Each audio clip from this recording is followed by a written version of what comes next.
All right, we're live. Yes, we are late. At least no, I'm not late. A minute. Um, Good evening, one and all. We're still on. All right. Now, today the topic will be about batteries. Thank you for joining the live. For those who join the live, I'm asking you to please, if you can just remove yourself a little and just press that thumbs up, it will be greatly appreciated.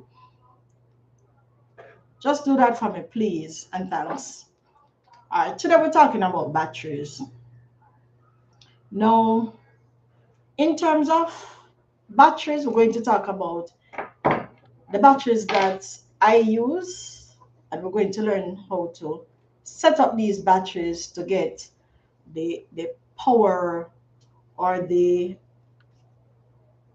amperage that we need out of it. Some batteries that I use, I just start it like that, use it. I don't add anything to it. I don't do anything to it more than charge it, probably. The systems that I use the batteries for some of them I just put the battery in, and the devices charge the batteries itself. So we have many different type of batteries, and each type of battery have different voltages. So you may know some of them. You have the Penlight, which is the AA. We have the AAA. We have C-size battery, D-size batteries. We have 9-volt batteries. We have the coin cell batteries, the little one that looks like a coin. And we have these type of batteries. Now, I'm going to introduce you to some of the batteries that I use, and you'll be able to see the sizes. This is the smallest battery I've ever used. I don't even think this battery is an inch. It's less than an inch. This is the smallest one I've ever used. I have been introduced to this probably about 3 months ago. I purchased some garden gnomes. You may see them on the channel. One that I advise you can add whimsy to your garden. I purchased the garden gnomes.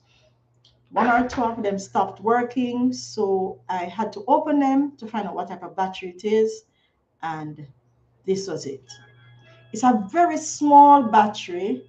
It's 1.2 volts, and this one in itself is 150 milliampere. Then I have the you guys may be used to this one. It's the Penlight batteries. It's a Penlight batteries, and this one in itself, this is the one that you would probably know as the AA, right? The AA batteries. This one is 1.2 volt. You may be used to the other type of Penlight batteries that uses 1.5 volt. Those are the regular batteries. You can buy those at the shop, but these are rechargeable. Rechargeable don't pass 1.2 volt for this type of battery as well. And this one is 800 milliampere. This one I use in some solar lights. It depends on the light itself. Some solar lights will use this type of AA batteries. I try to have extra batteries for my solar lights because at times they do go down or the batteries get bad, or sometimes the batteries that they sell in the lights itself is inadequate. I like batteries with the milliampere big. I think this one may be one that came out of one of the lights that I replaced, and I may have replaced it with a bigger milliampere battery. You also know the AAA. I have a number of AAAs here. I purchased them, I wouldn't say by the dozen. They are rechargeable as well. So you're taking one from out of the case. This one is right. This is a AAA. I'll put all the batteries together so that you can see the sizes. This is a triple A. It is smaller than the one that we would call Penlight batteries. And this one in itself is 2000 milliampere. So it provides a greater milliampere than the Penlight that I have here. This one I use in some of my solar lights as well, and this is 1.2 volt as well.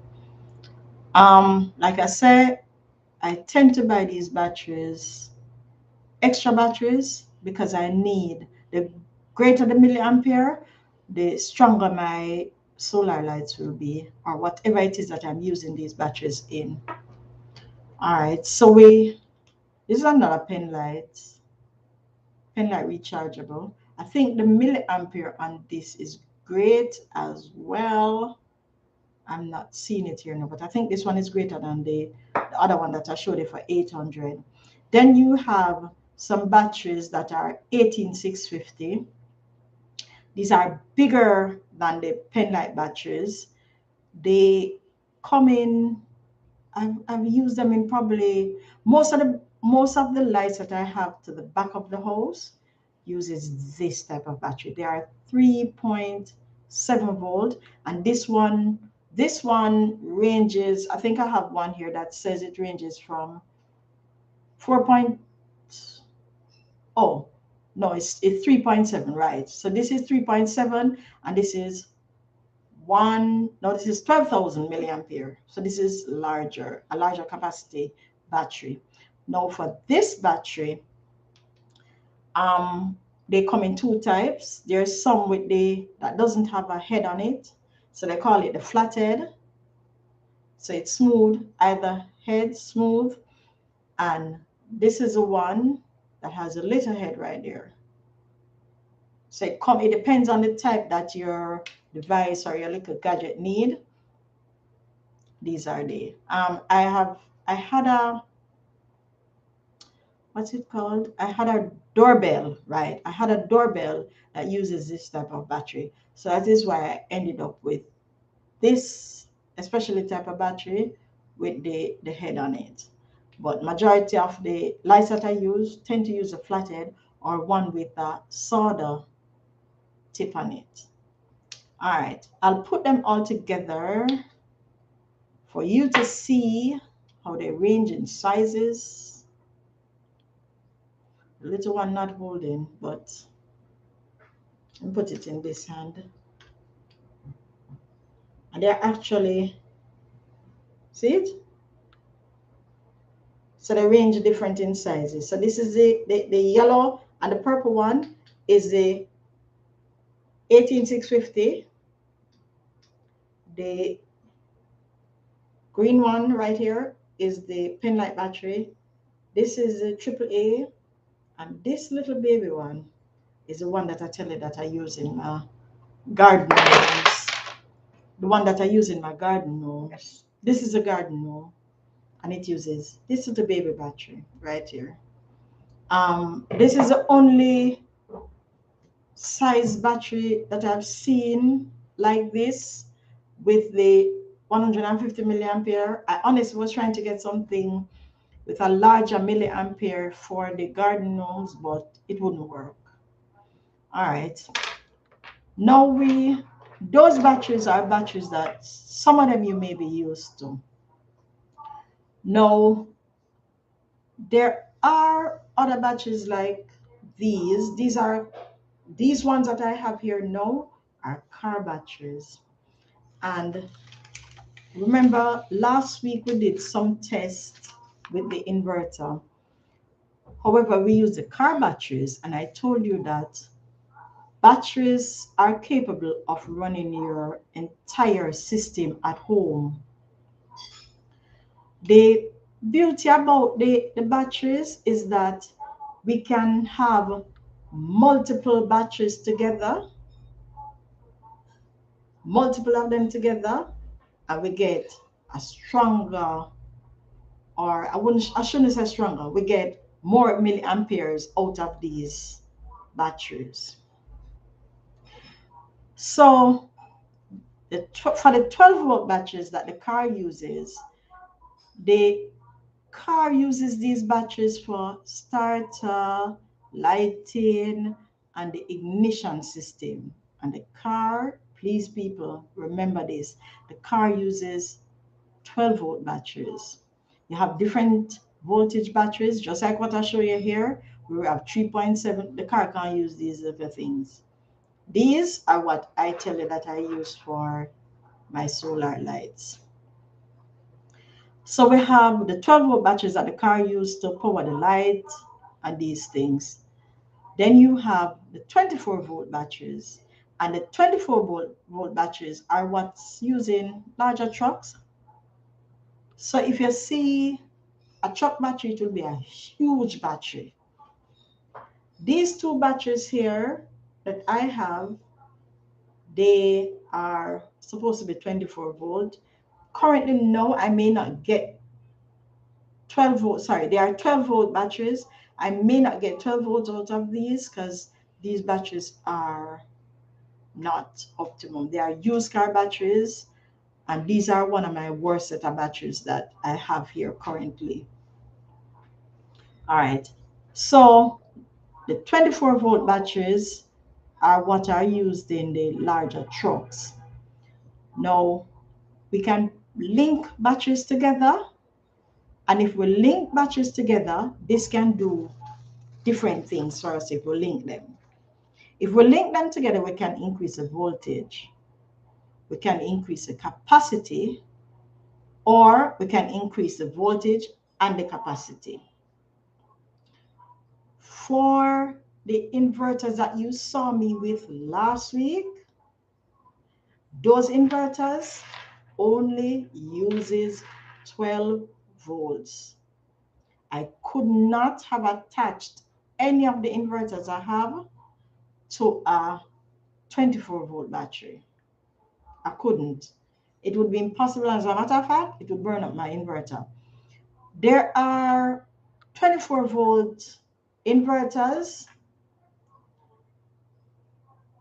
1 minute.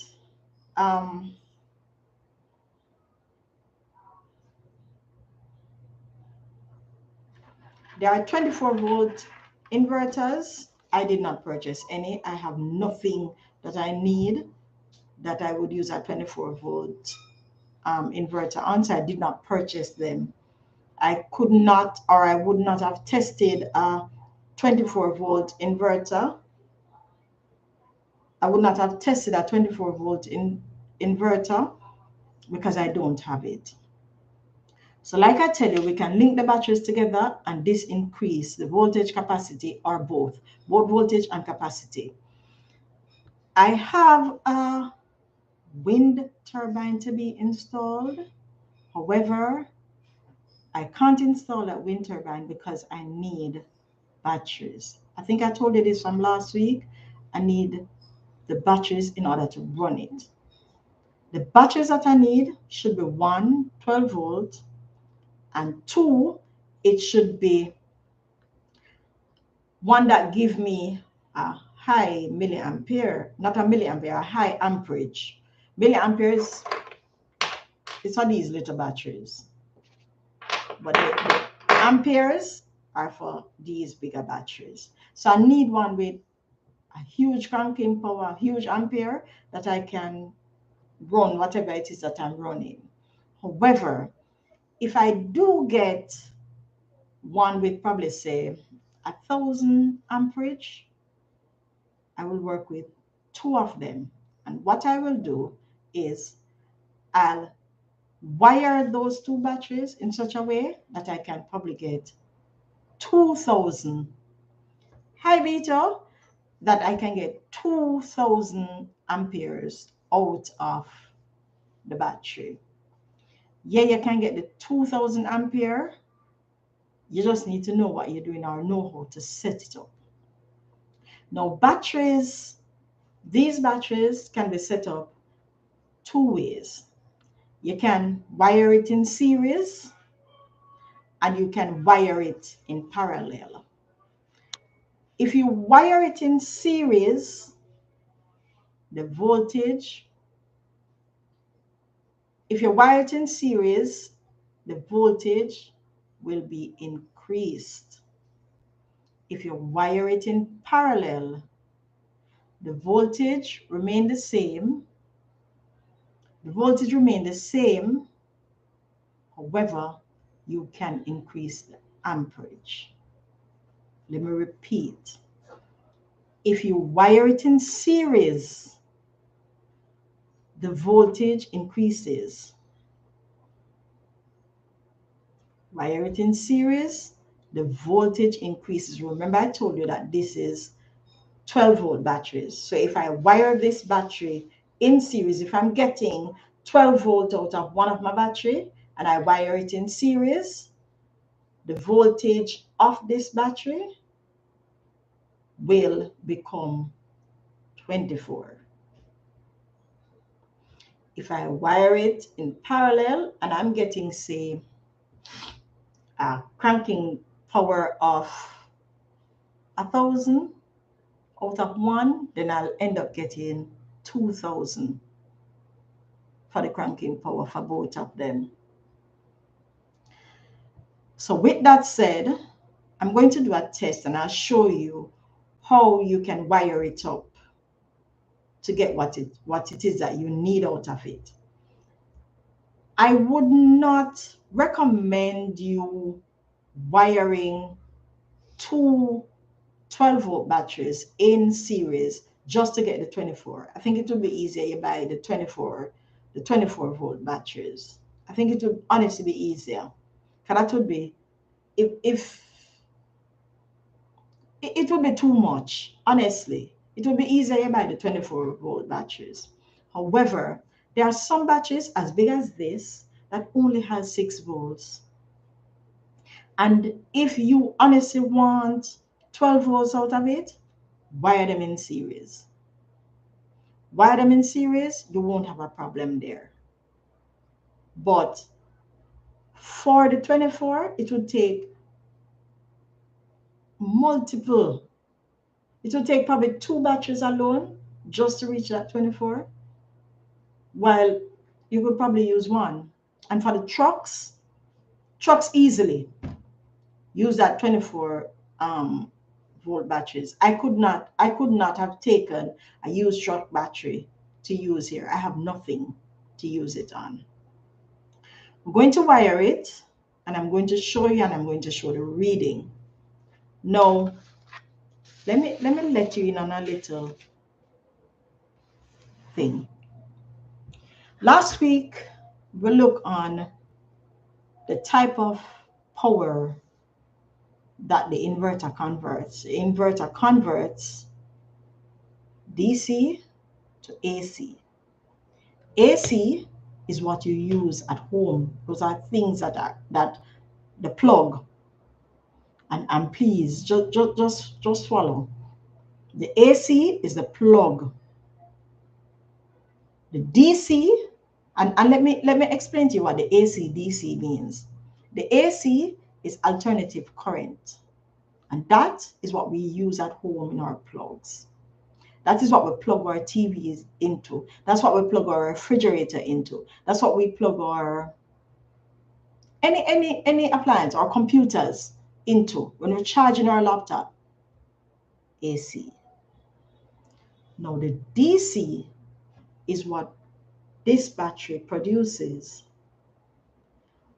In order to move from DC to the, and DC is direct current. In order to move from DC to AC, that's where the inverter comes in. So it's like it's converting this DC to AC. Understand? Good. Now, we're converting all of that. However, we need the power from the DC in order to produce a stronger AC. Hi, Storm Chaser. You know, I never say hi. So we're using the direct current here to convert through our inverter to AC. So today we're not talking about that conversion, or I'm not going to show you that conversion. I'm just concentrating on DC, which is direct current today. All right. So we have our two batteries here set up.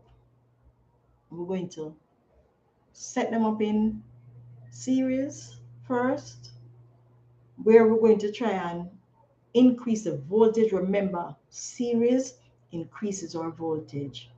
So we set them up we're setting them up in series first to show you the increase in voltage, and then we're going to set it up in DC.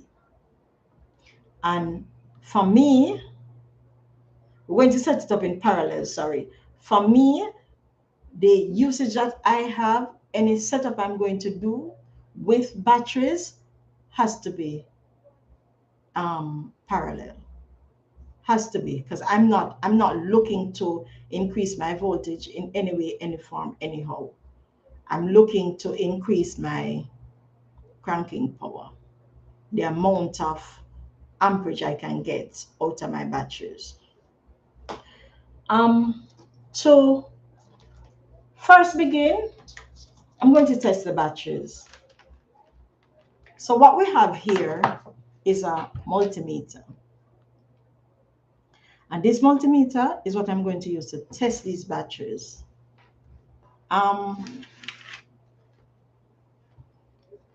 Now, remember I tell you that these batteries are not really good.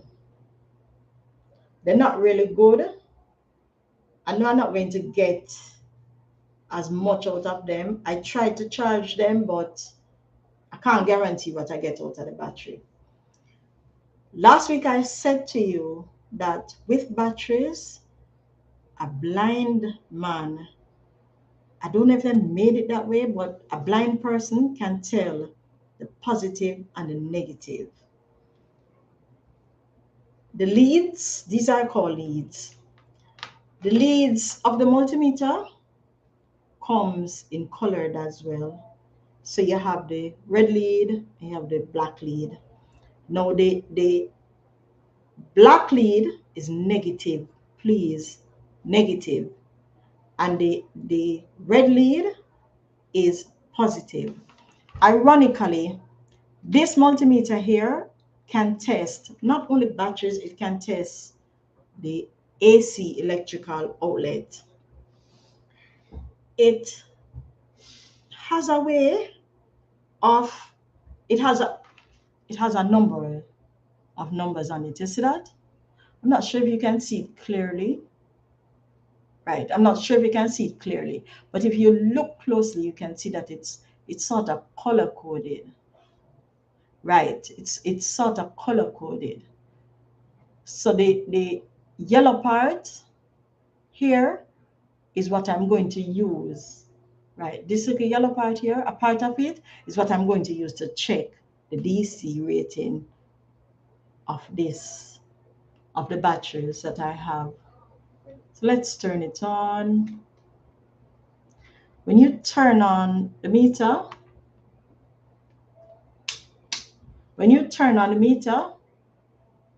it's going to show 0, right? I have placed it on 20, which is the DC side.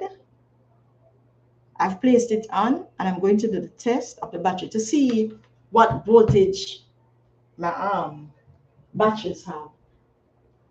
I have to look or feel for the negative and the positive. So I have negative closer to you, and the positive is closer to me. Negative, please remember, negative is black.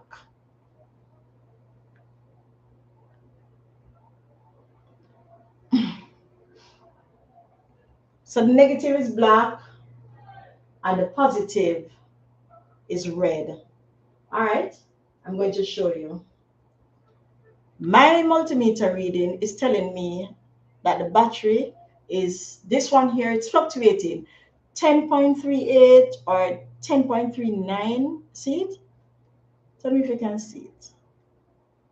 Yeah, it's fluctuating. So that's this white battery here. So I'm going to test the other one. My negative again, my positive. Please remember, look. While it honestly, this one can't burn it up. It can't burn up my multimeter. You still need to look, because don't take it for granted that you know you can just use any lead anywhere. No, don't take it for granted. Take this red and black thing very serious. So we're testing again. And this one here is, ooh, you see it? It's 12.62. 12.62. No, if I should series these batteries, what should I say? 10 point something? What was the other reading? Anybody remember? I think it was 10 point. Let me test it again. 10.38, 10.39. And I'm at 12.62. So I'm looking for anywhere, if I series the two of them, I think I might get, yeah, 10.8. If it's not 89, it's 10.38. Yeah, I tested it again. It's 10.38. And if I series the both batches together, I'm not supposed to get a 10 rating. If I series it, it's supposed to add the two of them together and give me a rating. So let's series it. Now, to series a battery, I'm going to put a negative to a positive. In truth and in fact, so I have a positive here and I have a negative here. In truth and in fact, I'm using a clip to really show you what I'm doing. However, there are some battery clamps. They are sold at you can get them at the stores that sell the batteries, or even a gas station. Some gas stations sell the battery clamps. If you're doing this for it to remain permanent, it's best that you use these battery clamps. You really wouldn't use these clips. You don't use the clips. So yeah, negative or positive. So let's do the test now. Remember, it is series, so we're trying to increase the voltage. We still have to use, what we're going to use is the part of the battery that we didn't plug anything on for this test, right? So, and that's another thing too. So while I do have my multimeter on 20, the reason why I had it on 20 was so that I could do the test, because anything that I'm testing here would have been under 20. I knew that my batteries were 12 volt or less. Because of some mishap, I would have those under 12 volts, because the batteries are bad. They are not good batteries. They're not optimal. Now, to do the test, I'm going to move the multimeter reading. I'm going to put it to 200. But I don't expect the batteries to be 200. I'm doing this test I have to move it here because I'm expecting it to be more than 20. Remember when we added the 10.38 to the, I think it was 12.62, right? Looking again for the negative and the positive. So we have negative here, we have positive here. Hey, negative stayed. Look at that. See it? What you say? 22.8, right? So with the 22.8, this shows you that it honestly, it really increases the voltage. And that is what, yeah, 22.8. So that is what the series does. When you series your batteries, it increases your voltage. Now, for me, I wouldn't use series. I wouldn't use series for my batteries. My method would be to parallel. And if I parallel my batteries, I'm expecting that I know that my the capacity will increase. It will not increase my voltage. So parallel battery, all we're doing is negative to negative, positive to positive. Even though I have on this side is the positive, yeah. Even though I have the positive there, I could have remained it, let it remain like that and do a test, and I'll show you that it's not going to go above. But I'm going to put on the other one, because that's how they're really positive battery. They're really parallel battery. I'm going to let it remain on the 200 to just show you that it didn't increase, because I don't want you to think that because I move it back to the 20, no. I'm going to test across again, right? I think this one stays in. Voila, 12. So that dead 12. You remember when we tested it at first?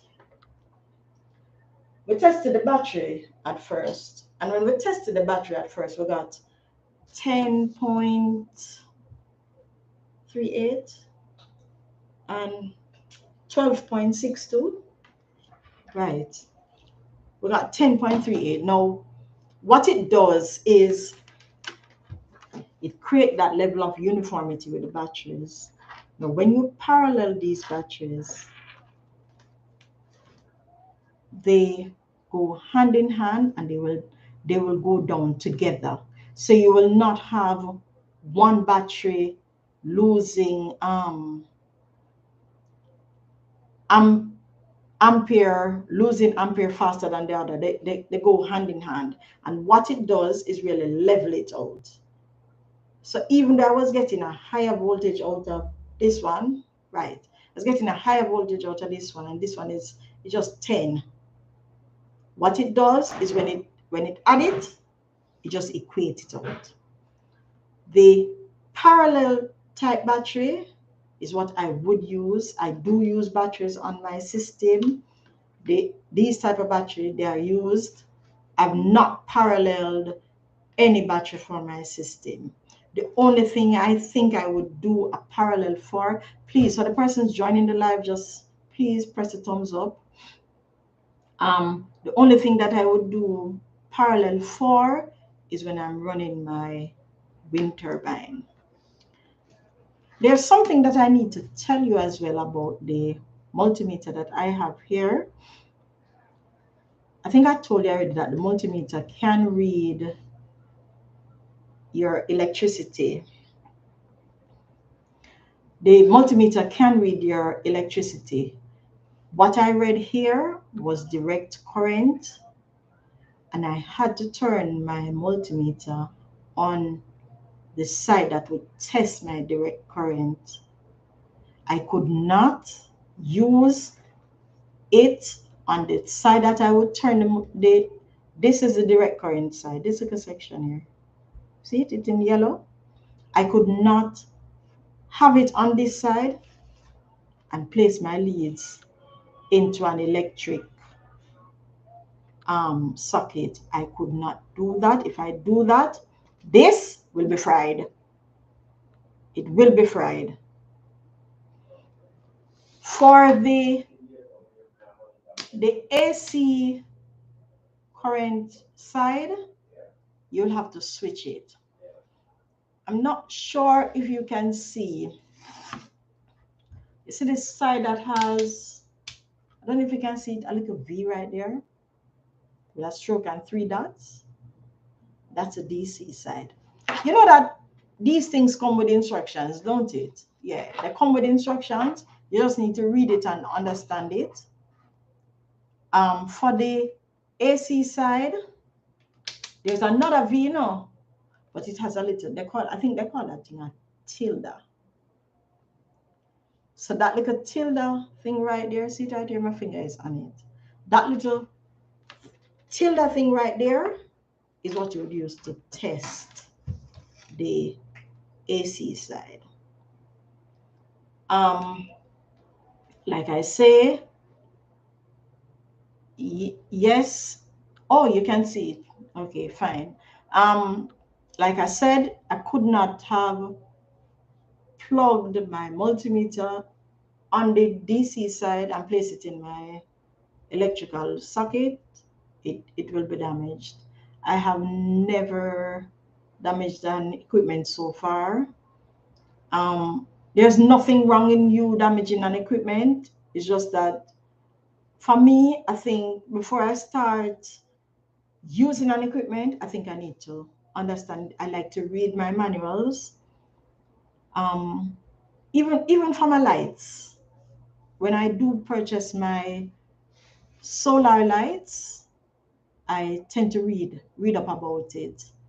Um, Sometimes when I purchase them online, I don't get enough information on it. So sometimes I pull it because I need to see my batteries. I need to see what I'm working with. Um, yeah, pull it and I will replace the batteries because if I think that the batteries are not strong enough for me, I like batteries with bigger milliamperes. I like things that have a bigger milliampere because to me it does last longer. It will give me all night, dusk till dawn. So I like things with bigger milliampere. You have any questions? Anyone have any questions? Even if you might not think it relates to batteries. And like I said, we're really pushing the battery idea for persons who want to move away from the power people. The battery idea is a good way to go, or you can go grid tied. The grid tied one is far way cheaper than a battery system. Um, I have learned from research and from reading that ideally the battery that you use should only drain 50%. No, because batteries are expensive, they are expensive, or sometimes you can't find a battery with the cranking power, the cranking power that you need. Then you find that persons buy these batteries and have it fully drained, which is not good. I will get the inverter first. Fine, get your inverter first. Get your inverter first, and then you move on from there after you get your inverter. If and you know the inverter cannot be plugged in like I tell you, it cannot. It needs a source, and your source for the inverter has to be a battery. There's no other way you're going to get the power like that. It can come from a solar, but that is not the type of inverter that we would buy in the shop. The one that we would get, that we can purchase, the one like what you see I had last week. Well, I had three of them last week.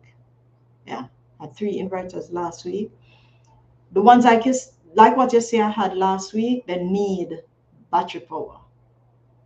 I have inverters that are on my solar panel, but those are special type of inverters that allows the grid tie system to operate. It's not like this, not a battery system. For the battery system, you can use the inverter that we had shown you last week. Any other question, anything that might be a burning issue to you, anything that you'd have me explain? It doesn't have to be about batteries. Like I said, we went batteries this week because we went inverters last week. And I needed to show you how you can set up your batteries in order to get more out of it. Also, when you're choosing your inverter, um, choose the one that you know that you can get your batteries for. So if you know you can get the 24-volt batteries, fine, buy the 24-volt inverters. If you know you can't get that, the easiest set of batteries sometimes to get is the 12-volt ones.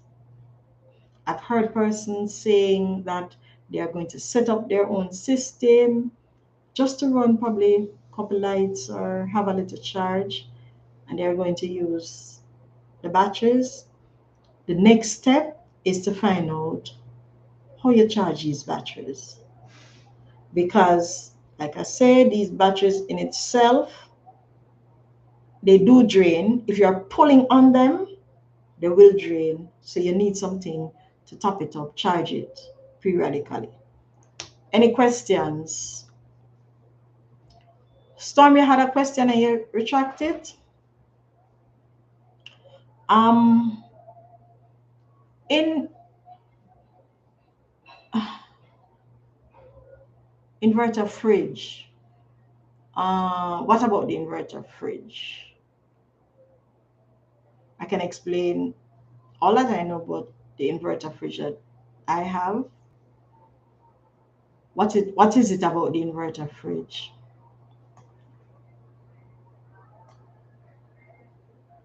Tell me, what is it that you need to know about the inverter fridge? Any other power consumption? If you are to compare the inverter fridge with the regular conventional fridge, the power consumption for the conventional fridge would be up here, and the power consumption for the inverter fridge would be down here. Probably you can't even see my hand. That's how low it would be. The inverter fridge that I have, yes, seriously, the inverter fridge that I have uses 180 watts. It uses 180 watts. The conventional one that I had, I think probably it was just like it. I know it was greater than my. It was greater than my microwave, and my microwave is 700 watts. So that goes to show you when you compare the two, one is way up here, one is way down here. In terms of how efficient it is, it is very, very efficient. I'm not sure why a lot of places are not pushing the idea of inverter technology on persons. The inverter technology, most persons may be used to inverter in terms of the air conditions. No, what the air condition really does is the more you use it, the less power you may consume using that. So the inverter technology, it gets better. It uses less electricity, or it pulls on less power when it is constantly being used. So you're saying it worked much easier. It not only worked much easier, it's more efficient. Not only easier, it's more efficient. So I have been asked personally, I know there exists where you have inverter washing machines, and I've been asked if I would purchase an inverter washing machine. No, I wouldn't purchase an inverter washing machine, not unless the inverter washing machine is the very last thing. I would not gain any benefit from buying an inverter washing machine. The inverter technology, you really benefit from it when you're constantly using this thing. So with a air condition, you have it on for probably 8 hours. Probably 6 hours out of that, you're using less electricity than what you would have used for the first 2 hours. So with the fridge constantly has to be plugged in because you have things in there keeping cool. Not unless, well, my refrigerator, if I'm leaving here today, I think I know I can shut off the bottom half of my refrigerator and just have the top half running. So I can leave here and leave a cup of meat or the ice in the freezer and just shut down the bottom because I wouldn't have anything in the bottom of it. And that alone would save me electricity. The inverter technology, the more you use, the less power it pulls from the grid. So that is why I was saying I would not go out of my way to purchase a washing machine that is that has that inverter technology. I've seen microwave in that inverter technology. I would personally, for me, it would not be something that I go out there seeking to buy that part of it, because I don't use my microwave like that. The washing machine is the same. I wash once a week. What type of saving am I going to have based on that? And I have I am grid tied where, and I wash in the days when my solar system is running. Um, my microwave, God bless how much times I would use that microwave to God bless how much time I would honestly use that microwave to heat up things. Like I tell you, the inverter technology is something that you should get if you're constantly going to use that appliance. So for me, I am constantly using my refrigerator. So yes, that was a decision why I made the choice of choosing the inverter technology. I should tell you, I now purchase a timer. Good. Were you able to program it? Because it has this as a technicality to it. And speaking of timer, I do use my um I do use my timer still on the inverter fridge. I do use it on the inverter fridge. My fridge ships out at 9 o'clock every day, and it doesn't come back in until 7. So if I'm at work, if if if I'm at work, um, that's when my fridge should really come in. Yes, Beto, that's when it actually comes in. Yes. Um, so the timer I still use, even though my inverter refrigerator is operating efficiently, I still use a timer on it. Personally, I would encourage anybody who is replacing their refrigerator now, move away from the conventional refrigerator. At this point now, the conventional refrigerator are far cheaper than the inverter technology. I think because the technology is new, and the inverter technology is operating like a printer.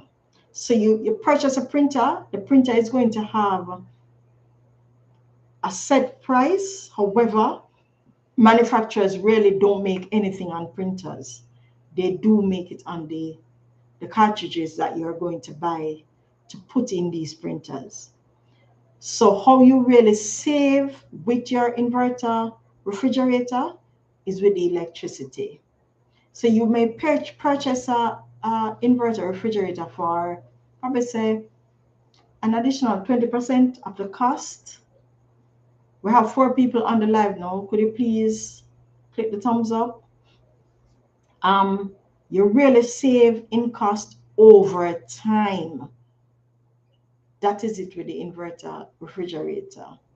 Or you didn't program it as yet. Yes, it is a little hard to set up.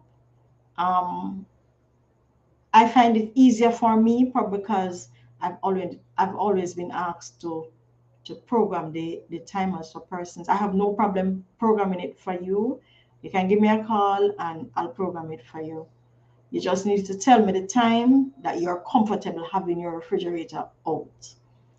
Back to the inverter technology. I would encourage all, if you're replacing your refrigerator, go inverter. The conventional models are coming out, and because they are coming out, and some of these places have these older models, it is being sold cheaper than the inverter types. Um, we we tend to buy sometimes with our eyes, or we tend to buy sometimes based on features, but look on the ultimate goal when you're purchasing some of these things. If you had watch a vlog in, I think I have three I think I have three vlogs about the inverter refrigerator. One where I was giving a review. So I gave the review on the refrigerator that I purchased. And I think I have two, part one and two, where I was telling you what I wanted, what I was looking for when I was making the decision to purchase an inverter refrigerator. So I know upfront that yes, any refrigerator I want, the ultimate purpose of a refrigerator is to keep things cool, keep my meat in there. I can get a little water. I know that was it. My ultimate goal though was conservation. So I knew that the first thing I wanted was something that had a less wattage.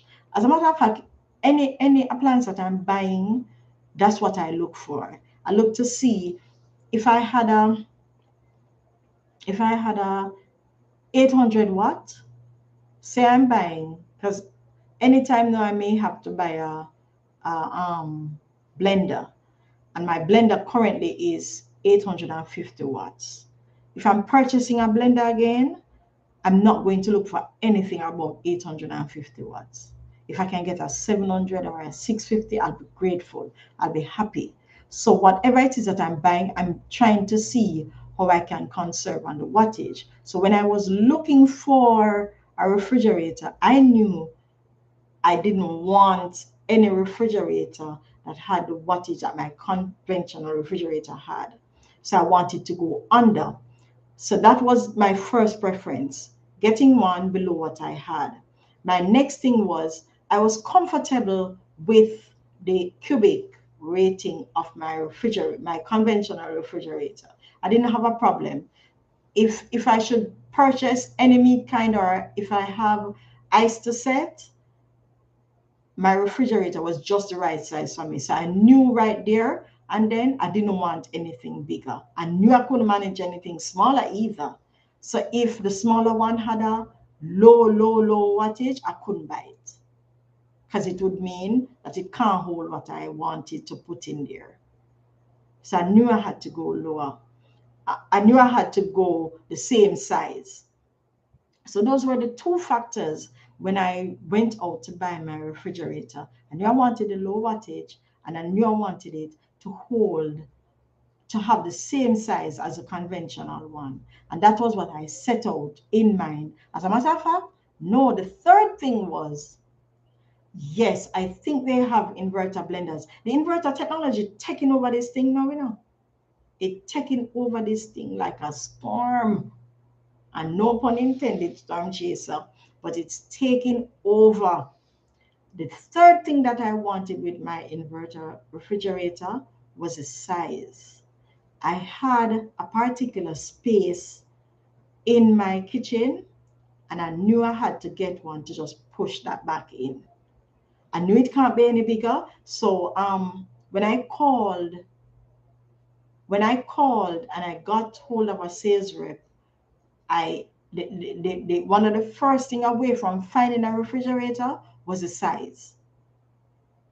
That was it. I knew I couldn't get anything bigger because I didn't have the size. I didn't want anything smaller because I wanted my meat to hold. So those were the three factors.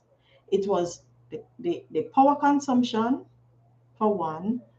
It was the exact cubic I wanted back. Something, whatever it is, to hold whatever it is I had to put in there, and it was the size as well. The size, those three things were the determining factor as to how I went about choosing what I purchased.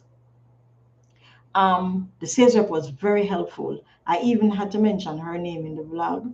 Very helpful. I had to wait a while. I got I got hold of her in February that year. I didn't get my refrigerator until April because I was determined to wait, and there was nothing on the shop floor or in stock that I wanted. Yeah, there were some that they had, but it's either they were too big or they were the conventional type. While it was, I could have found something the size of the conventional. I didn't want to move from conventional to conventional. I wanted it to be from conventional to inverter technology. The inverter technology, like I said before, it's taking over this thing by a storm. Things are now getting smarter. I've seen the washing machine inverter. I've seen the microwave inverter. Um, we tend to, most of us knew about the air condition being inverter technology. I do like the air condition being that inverter technology. However, I do not have that level of heat in my home, especially during the summer, that I am going to need that air condition. If I was to do purchase an air condition, it would have to be a solar one. I think I would buy the solar one. I've seen it. It has the panels on it. It's not a panel. It's like it's some coils. It's some coils. However, it is solar generated. What I've seen some persons do is they just install a solar system on top of the roof, and then they have their air condition. I don't want that. I don't want anything else to be pulling from my solar system. So I would not install air condition with it. Um, so like I was telling you, Storm, and the rest of subscribers out there, yes, they do have the inverter technology in quite a number of devices. You have so they are hiding new systems from us. All right, let me see if you can follow this here. You have a business, right? You have a business, and this technology, being this new technology, it probably has reached other countries before us, but you still have your conventional type. Are you going to push the inverter technology, or you're going to push to sell out the old things that you have? You have to push to sell out the old things. If you go there and you do ask them for it, they will sell you. It's not wicked. It's not wicked. You have to think of it, you being in that business. You're the business owner yourself. You have to think of it like that. So it's not wicked. And what would they do with the old stock of conventional appliances or devices? What would they do with it if people come and only asking for the inverter technology? So you have to make it lucrative. So when you look on the conventional refrigerator, it might cost you say 100,000, while the inverter type, them charge you 150. You're going to think twice, because in your head, all you want is something to cool. You don't see where you can make that savings using that $50,000 alone. And as a matter of fact, that $50,000 extra that is on that inverter refrigerator might save you more than 100,000 at the end of 1 year, because your light bill will be drastically reduced. It will be drastically reduced. So it depends. It honestly will be dependent on what is it that you want to buy. If you go in there, and you decide that you only have the 100,000, then you're going to pick up the conventional type, because that is what you tell yourself that you have. You will not be able to make the sacrifice for it. And I've seen personally where some stores, they don't push it. I've seen it. Yeah, it's not right. It's not right, and they don't push it. But what you're going to do is their store. Is you want the things. So you have to make a decision as to what you do. Is that you buy it or you leave it? And the best thing to do, sometimes you have to sit down and you have to weigh. You have to probably do a cost analysis where you realize which one it is that is going to save you over time. So while it is not right, there's nothing you and I can do. We just need to be in the know. We need to be informed. And I think being informed is what will get us ahead, so that some of these salesperson or sellers don't sell us things that we don't want, because they're selling features, and their features is going to give them more commission. So you go in there and them tell us that the stove self-cleaning. All along you sit on you cleaning stove. And somebody tell us that the stove is self-cleaning. And in your head, it's going to save you time from cleaning that stove. When you reach home with it, you realize if it have a spill on it, you still have to clean it off. The only thing it does, it makes it easier. That's the only thing it does. Make it easier for whatever it is that drop on it to come off. So we have to be careful. Yes, Storm Chaser, you laugh. There is self-cleaning stove, and they sell it to us. And in our heads, I don't need to clean another stove as long as I have this one. And that isn't what it means. It just means whatever it is that drop on that stove, it makes it easier to lift off. I don't know what type of material they use. And it's not even the stove top, you know. It's not even the stove top. It's inside. How many of us use our oven as often as that? Some persons only use it when they want to make a special dinner. Some persons use it once a week. We use the stovetop more than how we use anything else. So we need to be careful when we go out and buy some of these things. The first thing to do is research what you want. And don't let these sales rep. Yeah, when I went out and I was purchasing my refrigerator, I wanted those three things. And those three things were what were important to me. I did get extra. The people then wake up in the morning and the whole house full of water. That wasn't what I wanted. So I said to her, is it one where I need to attach a pipe onto? Because attaching a pipe onto it, I'm now thinking of my water bill plus my light bill. Because to pull the power that is going to be required to pull this water, because it's like a suction, you know, it's going to pull that water for you to just get a little ice. I will set my ice trays. And then she said, no. It's not like that. It's not that type of water dispenser. When she showed me what it was, I was fine. I was game. And I saw it as a plus. So it was a plus to me buying or me requiring a fridge that had those three things that I wanted. Three things.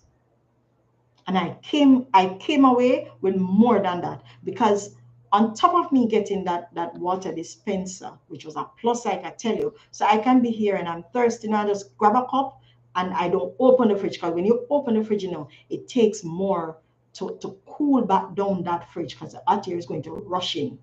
So it takes more to cool down back that fridge. And that is why with a conventional fridge, whenever you open it and shut it back, you hear the compressor. That's why you hear the compressor. As children, you used to hear your mother say, "Pick the lock back the fridge," because it's cold, it's a hot air rushing in.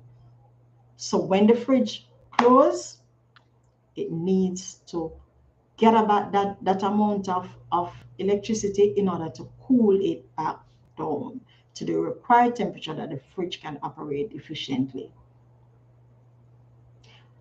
When I got the dispenser, I got the additional thing that I got was it has this thing in the top. So if it has a tray, and that tray is like a ice pack. If at nights I should take for instance a full bath. Remember I tell you that my fridge shut down at 9. So if at 9 o'clock I should take out all those ice trays, use the ice, and I full back those ice trays. Even if I fill it back with warm water, by the time I get up in the morning, I have ice again. Because there's a something like an ice pack on it, and it keeps that thing cool or cold that it can reset ice once more. That's the beauty of the refrigerator that I have. It also has the feature where I told you that if I'm leaving the house for a period of time and I have nothing in the bottom of my refrigerator, I can shut down the bottom of it and just have the top half of it operating as usual.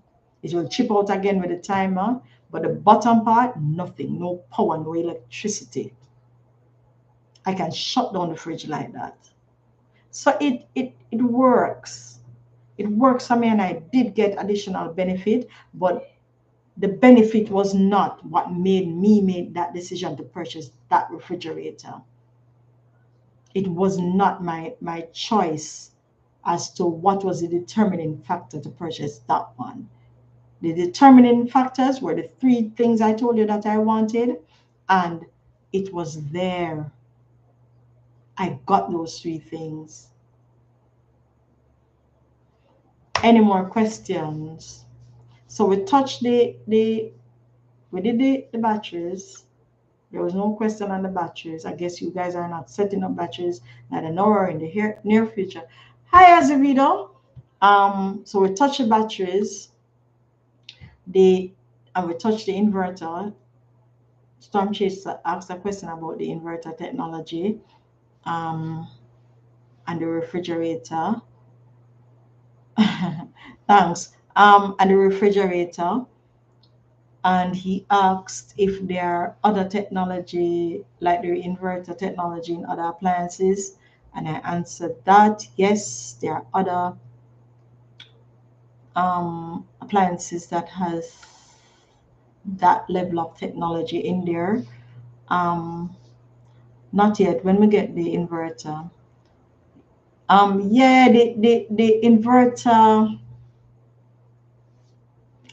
The inverter that you're going to get is just to operate what, if you don't mind I asking? I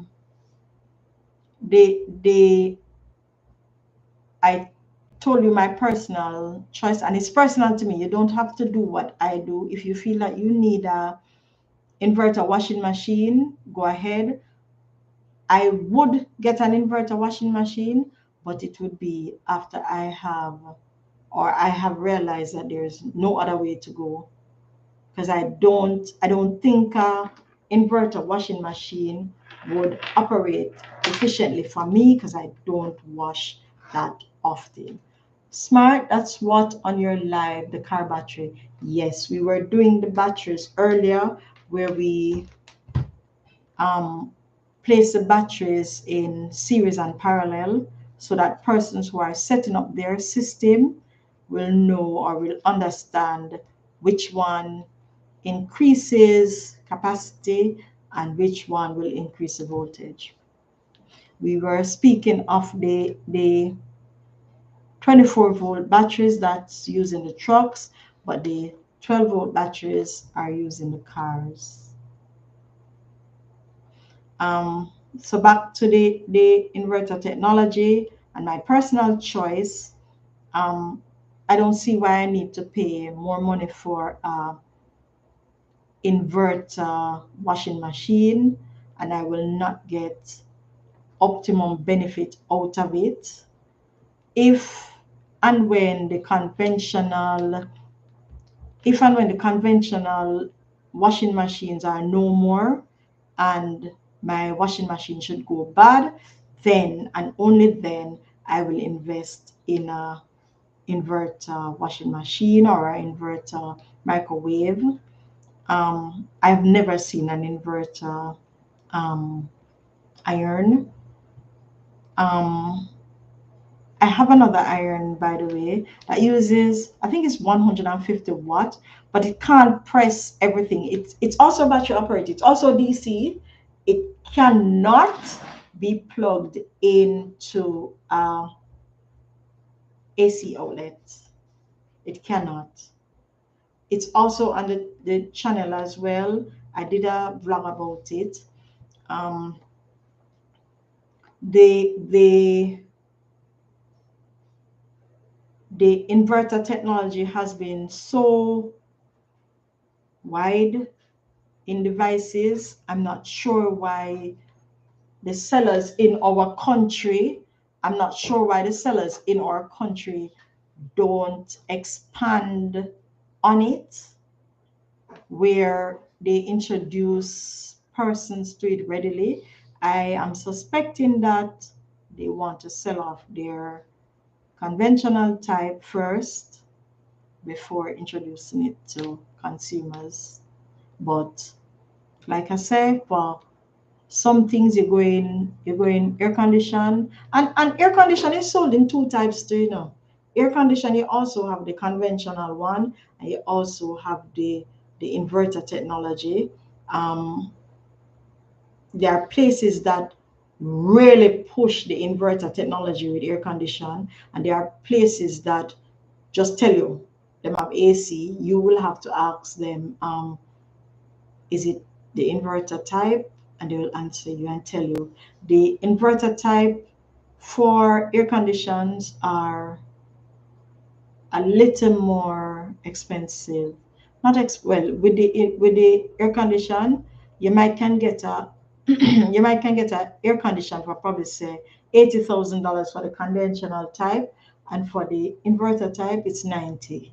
If that could have been the case for the refrigerator, then I think most persons would, to forego $10,000, they wouldn't bother with the conventional refrigerator. But sellers want to sell them thing, and them don't have the conventional type already, so they're going to sell you like that. Any more questions? It's now 7:13. Um, I want to thank you for joining the live. For those who did not leave their like, please just click that thumbs up button. Um, there are other things we do. There's a weekly vlog that's out. Every Saturday one is released. You can watch those as well. You will learn quite a lot of things on it. There are past vlogs that I find that persons are asking me questions about. I may have to do them over so that you can get fresh ideas. Um, Fresh ideas about technology, because like I said, technology is always evolving, and with technology we have to conserve. Conservation is especially useful to those who are thinking of going the solar side. You cannot or you should not go solar unless you conserve. It does not make any sense. You decide that you're going solar and you're not conserving.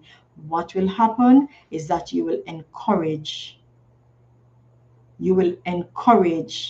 the inefficiencies. So I'm thanking you once again for joining the live. I'll see you next week. I'm not sure what the topic will be next week, but I'm sure that it will be an interesting one. And if you have your questions, come with it. Come with it and you'll get it answered. Until next week, thank you for joining. And please remember, like, share, and subscribe. See you next week.